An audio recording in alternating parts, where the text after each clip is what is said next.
On January 12th, I was among the many Nintendo fans watching the Nintendo Switch event. We not only got a lot of new information on the Nintendo Switch, but we got a bunch of information on new games. Among the games revealed was Xenoblade Chronicles 2. For those of you who don't know, I'm a huge Xenoblade Chronicles fan, and that being said, I watched the trailer a few times to pick out as many details as possible. That being said, let's start my first ever breakdown. Now this video will contain spoilers from Xenoblade Chronicles, so if you do not want that game spoiled, please leave the video now. There isn't much footage to work with, but with the bit of footage we got, there's a lot of detail packed in it. The game is likely located on the Bionis and the Mechonis, the two titans from the first game. In the first clip, we see a character running through what looks like Geller Plains, which is one of the most known locations in Xenoblade Chronicles. Very early in the scene, we see a Bunnet, one of the enemies located on the Bionis.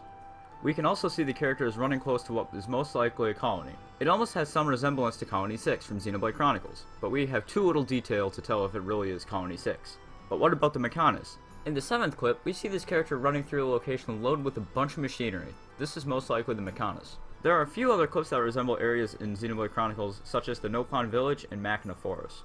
All these locations suggest that the game will still take place on the Bionis and the Mechonis. At the end of the first clip, we see a giant creature moving, but we'll come back to that later.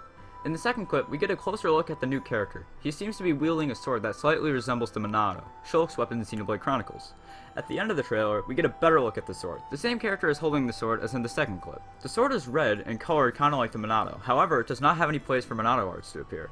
Also, at the end of Xenoblade Chronicles, the Monado turned into the true Monado, which looks way different than what appears in this trailer, so it leaves me to believe that this is not the Monado. Now in the 5th clip, we see another character. It's a girl, but she appears to have a mech-on body like Fiora did in Xenoblade Chronicles. Although I cannot confirm that this is a mech-on body and not just armor, she does have some sort of light on her head. The dialogue in this clip is, "I love this world because you're in it." That probably means that this character is going to have a similar role to our new protagonist as Fiora did to Shulk. In the 8th clip, we see yet another girl. She looks similar to the girl in the other clip, but she has different hair color and seems to not have a full suit of armor or a mech-on body. That's all I can really get from this clip.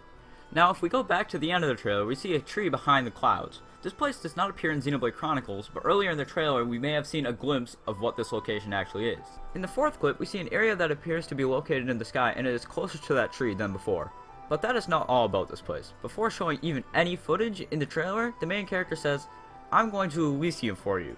Could this new place in the sky be called Elysium? It would make sense with it appearing to be the only new place in the game, and it would also explain why it shows our protagonist standing and looking at it at the end of the trailer. The last thing I want to talk about is the creature at the end of the trailer. We were just looking at the new location in the sky, and all of a sudden we see this gigantic creature jump out of the clouds. When you look at it really closely, you see these streams of lights on it. In Xenoblade Chronicles, streams of light like this were ether energy. Ether energy was used to power Mechon on the Mechonis. Could this creature be a Mechon? Well, if we look back in the trailer, I pointed out another giant creature earlier. This creature looks like it's made of materials from the Bionis. This could mean that the Bionis and the Mechonis are fighting again. Keep in mind that these are all just my ideas and none of this is actually confirmed. This concludes my first ever breakdown. If you have any ideas or theories yourselves, be sure to let me know in the comments. Anyways guys, thank you guys all so much for watching this first breakdown. If you enjoyed it, be sure to leave a like. Let me know if you guys want more like this.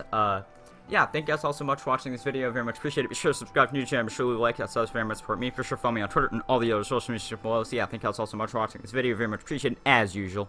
Bye.